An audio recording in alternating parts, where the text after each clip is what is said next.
Assalamualaikum warahmatullahi wabarakatuh. Selamat datang di Koderen. Dan hari ini kita akan belajar Emacs Element. Nah, kalau teman-teman sudah siap, kita langsung ke materi. Hampir setiap website memiliki gambar sebagai konten maupun sebagai hiasan untuk mempercantik tampilan website. Logo yang menjadi identitas dari sebuah website biasanya juga dibuat dari gambar. Nah, hal ini kita akan membahas dengan detail cara menggunakan gambar di dalam HTML. Nah, di sini saya sudah menyiapkan beberapa list yang akan kita pelajari, kemudian juga bahan gambar.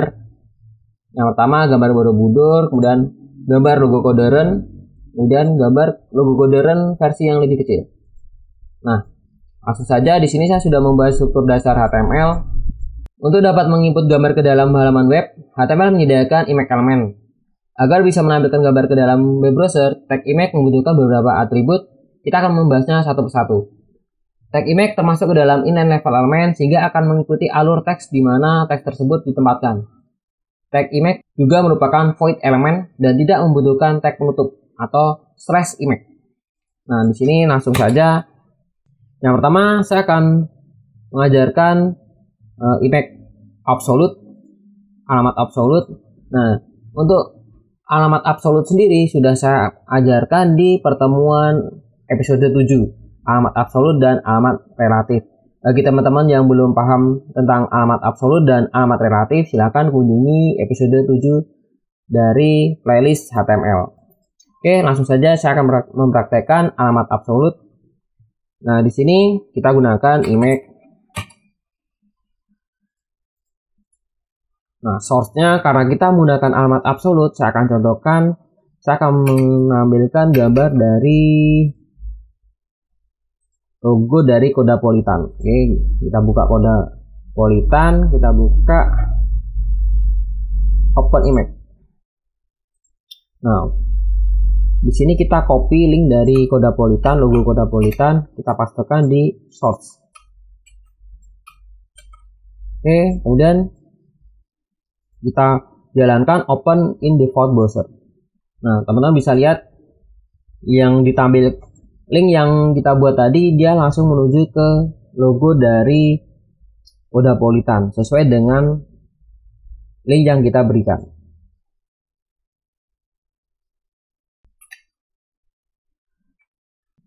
Yang penting dalam menjalankan alamat absolut, koneksi internet harus stabil karena kita membutuhkan jaringan internet untuk menampilkan gambar dari logo dari Kodapolitan. Selanjutnya saya akan mengajarkan Emacs relatif.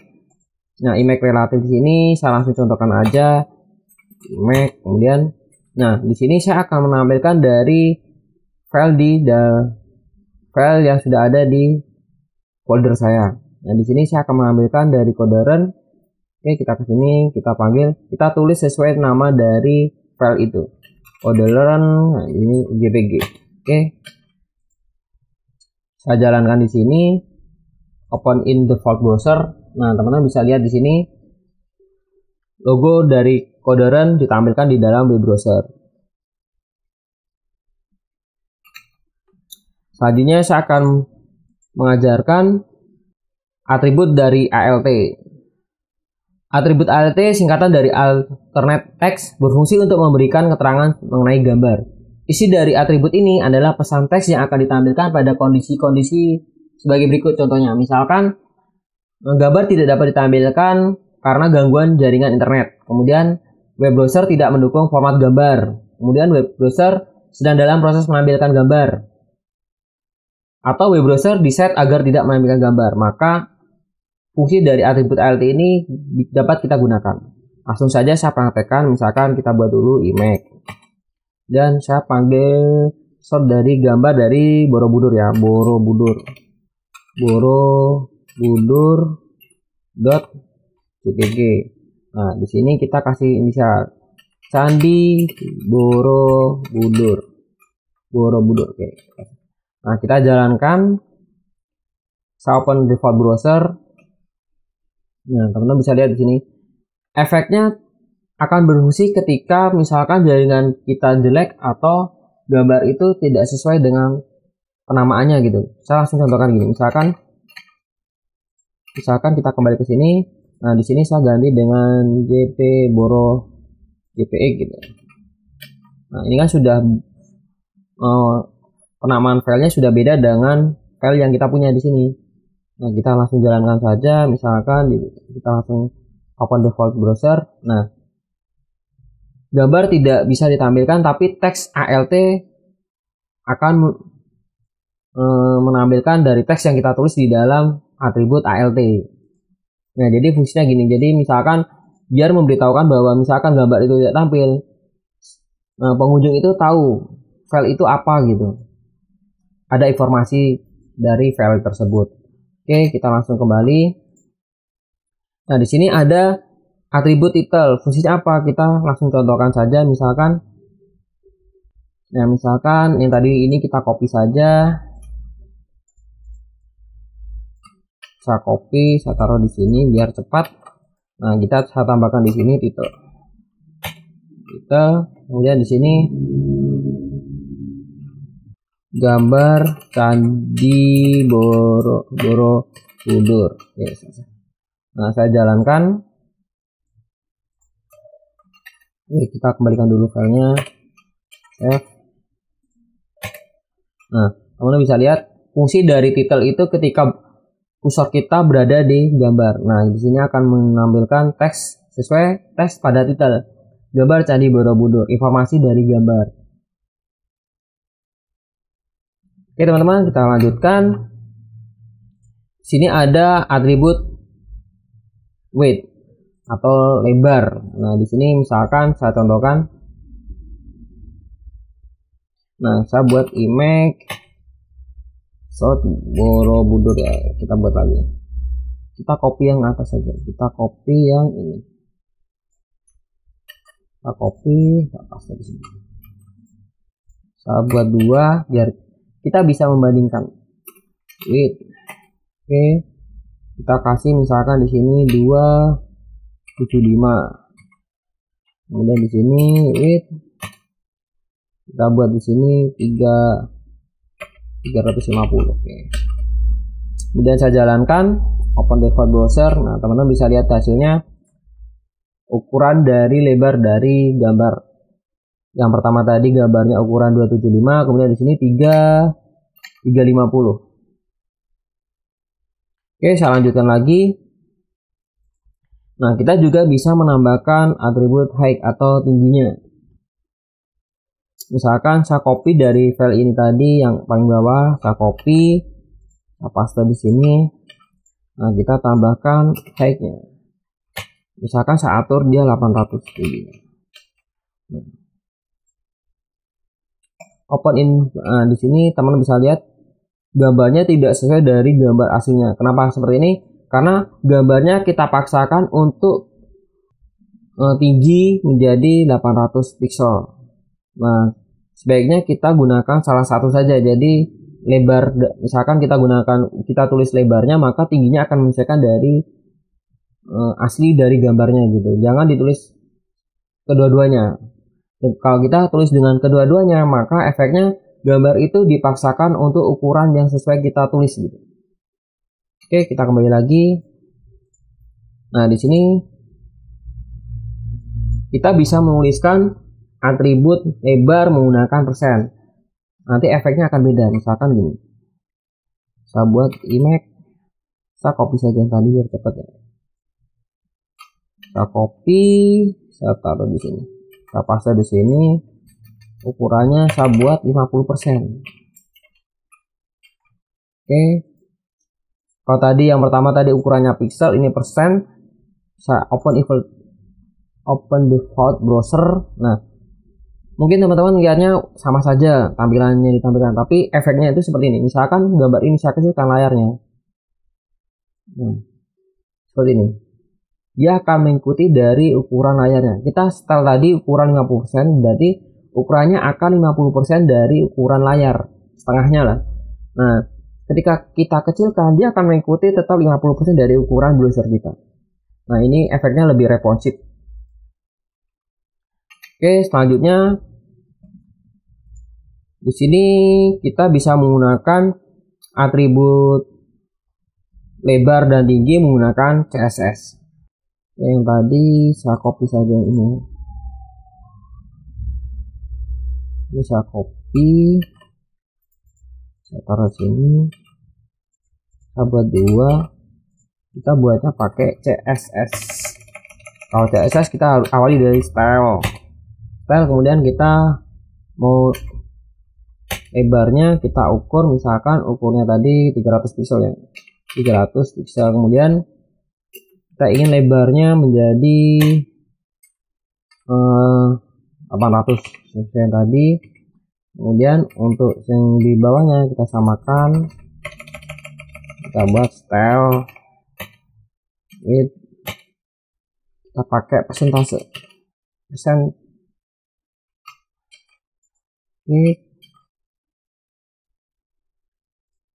Sepertinya teman-teman. Kemudian saya jalankan, saya copy, open. Nah, teman bisa lihat di sini hasilnya. Nah, perbedaannya tadi ketika kita kecilkan ini kan. Nah, yang atas karena kita menggunakannya tadi pixel, dia tidak akan berubah ukurannya segitu, tetap ukuran tidak akan berubah. Kalau kita menggunakan persen, dia akan mengikuti ukuran dari web browser kita, responsive. Misalkan kita tulis 50%, maka dia akan 50% dari browser kita. Ketika kita kecilkan, dia juga ikut mengikuti dari ukuran browser, seperti ini, lebih responsif. Oke, selanjutnya di sini ada image attribute length default. Nah, di sini saya sudah menuliskannya supaya teman-teman tidak, biar lebih cepat, saya sudah tuliskan di sini. Saya membuat sebuah gambar, paragraf pertama gambar Borobudur, kemudian ALT Candi Borobudur dengan lebarnya 300. Kemudian saya kasih deskripsi di sini tentang Candi Borobudur. Nah, kita langsung jalankan saja dulu hasilnya seperti ini. Nah, sepertinya teman-teman ada deskripsi tentang Candi Borobudur. Nah, kita bisa gunakan tagline tadi, length. Oke, saya copy, saya buat 3 lah. Kita buat 3.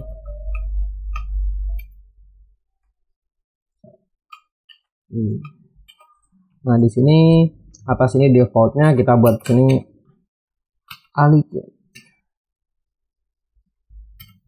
Sama dengan kita buat left. Kita copy saja ini. Di sini kita buat right, kanan, posisinya di kanan. Kemudian yang ini kita buat tengah aja, middle. Oke, saya jalankan. Nah, sini tadi default left, kemudian sini kanan, sini middle. Atribut legend statusnya juga sudah deprecated, artinya usang, sebaiknya sudah tidak digunakan. Kita bisa beralih menggunakan CSS. Nah, di sini saya akan contohkan kita menggunakan CSS. Nah, saya copy satu dulu, yang ini saya copy, kita buat CSS-nya. Kita buat 1, 2, 3. Oke.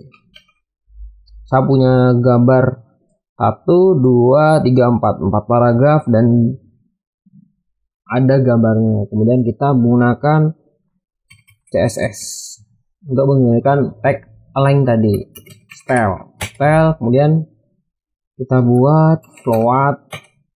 Nah, floatnya kita atur tadi left ya, yang pertama left, kemudian yang sini kita buat style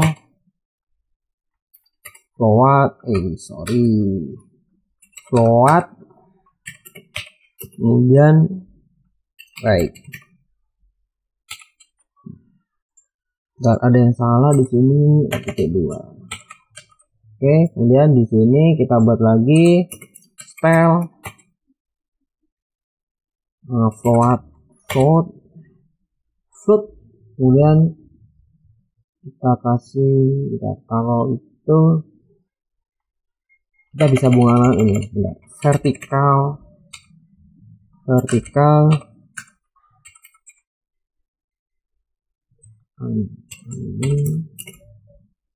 middle.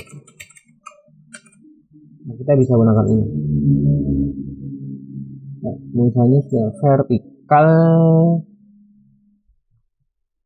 Oke, enggak. Oke. Nah, masih ada yang error di sini. Oh, ini harusnya L gitu. Oke, sudah. Oke, kita jalankan. Open in default browser. Nah, hasilnya hampir sama ya. Hasilnya hampir sama. Nah, sebaiknya kita sudah beralih untuk ukuran desain, warna, ukuran, kita beralih ke CSS. Karena sudah kebanyakan di dalam HTML untuk desain sudah statusnya deprecated atau sudah usang. Sebaiknya kita sudah beralih ke CSS. Dan di sini kita bisa menggunakan CSS margin. Saya contohkan di sini margin. Misalkan saya copy yang tadi ini, yang paling atas saja ya. Yang ini aja, kita copy left ini, yang kita pasang di sini, kita kasih margin di sini. Kita tambah langsung di sini stylenya. Margin, kemudian kita kasih misalkan 30 pixel marginnya. Oke, saya jalankan.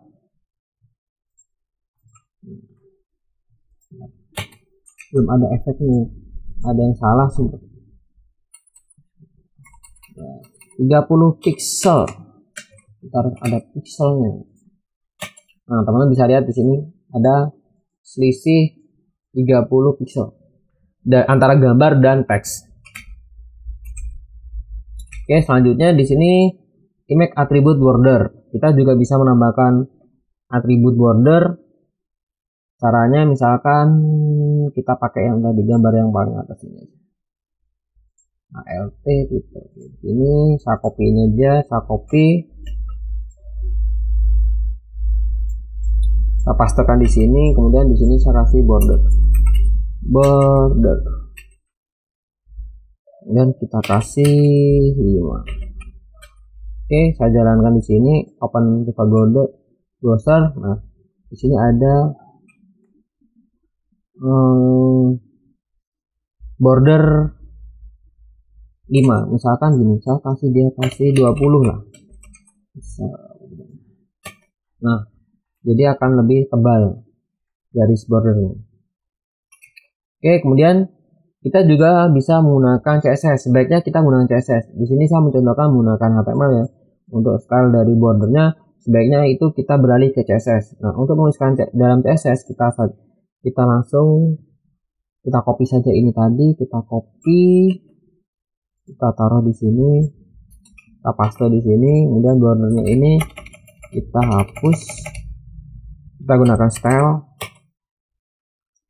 border, misalkan kita buat dia 5 pixel, kemudian dot, kemudian kita kasih warna misalkan green, kita kasih warna green. Oke, kita save, kita jalankan. Jadi ini baca border 5 pixel, dota green. Dota itu nanti dia akan memberi efek pisah. Nah, seperti ini, dia ada efek putus-putus, bulat putus ini. Itu efek dari dota. Misalkan saya besarkan aja ini, saya besarkan jadi 20. Saya kelihatan kan seperti ini teman-teman. Oke, selanjutnya di sini ada image link. Jadi kita bisa juga gambar itu kita jadikan sebuah link. Nah, misalkan saya tulis gini, ref. Kita masuk ke link HTTPS, ke link YouTube saya, misalkan gini, dan www.youtube.com/c/code-learn ID. Oke. Nah, semoga tidak salah. Kemudian kita buat image-nya misalkan code-learn.jpg, logo code learn. Kita kasih alt kalau misalkan gambar itu tidak berhasil ditampilkan. Kemudian kita kasih style Misalkan lebar width saya kasih 20%. Nah, misalkan ini kan, jadi ingat teman-teman, di sini ada link href. Nah, href tadi di sini ini adalah alamat absolutnya. Jadi kita akan menuju ke link ini. Kemudian di dalam link ini yang biasa kita tulis di sini teks kan, biasanya kita tulis di sini misalkan teks home atau apa itu kan, linknya menuju ke ini. Nah, sekarang kita teks yang di sini biasa kita tulis home kayak gitu kan, misalkan gitu. Nah, kita gantikan dengan gambar di dalamnya. Nah, di dalam kemudian ditutup dengan /a. Jadi tag image berada di dalam tag a. Nah, misalkan di sini saya jalankan kan. Nah, ini tadi gambar kita yang sudah upload, coderan, logo ini stylenya dengan 20%. Misalkan kita kecilkan. Nah, dia akan menjadi 20% dari ukuran layar. Nah, di sini kita sudah menjadikan dia link di href ini. Misalkan saya klik gambar ini, dia akan menuju ke link YouTube saya. Nah, kayak gitu. Oke teman-teman, kemudian yang terakhir, nah di sini kita bisa menggunakan link thumbnail kalau saya sebut. Nah, contohnya gini, misalkan saya buat di sini kita menuju ke link coderan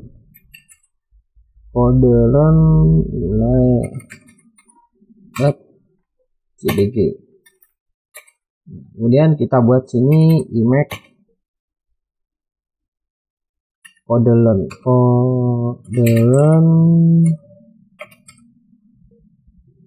kita /id. Nah, kemudian di sini alt-nya apa, logo coderan gitu aja, logo coderan. Nah, di sini saya jalankan langsung saja, teman-teman bisa lihat. Nah, ini tampilannya dari logo coderan. Jadi misalkan saya klik ini, nah dia menjadi besar. Nah, ini biasanya teman-teman kalau lihat, saya baik dulu. Teman-teman misalkan lihat sebuah gambar, kemudian teman-teman klik, saya mau lihat nih gambar ukuran besarnya gitu kan. Kalau di dalam misalkan di pencarian di Google gambar apa, kalian klik jadi besar gitu kan. Nah, kita bisa menggunakan efek seperti ini. Jadi gambar yang pertama ditampilkan itu adalah gambar dari coderan ini. Short coderan ditampilkan. Nah, ini dia gambar pertama. Gambar pertama kita. Nah, ketika gambar ini diklik, dia akan menuju ke link sini, href linknya ini. Karena posisi gambar dia diapit oleh tag A atau link di sini. Jadi ketika saya klik coderan, dia akan menuju ke href dari coderan JPG. Nah, coderan JPG tadi di sini teman-teman bisa lihat bedanya. Di sini lebih besar daripada coderan yang di ID. Jadi yang ini coderan ID, ketika saya klik dia menuju ke coderan yang ukurannya lebih besar. Oke teman-teman, dalam manipulasi dalam gambar sebenarnya masih banyak, tapi di sini saya hanya menerangkan bagian-bagian yang sering kita gunakan nanti dalam membangun sebuah website. Nah, semoga teman-teman bisa mudah memahaminya. Sekian dari saya. Assalamualaikum warahmatullahi wabarakatuh.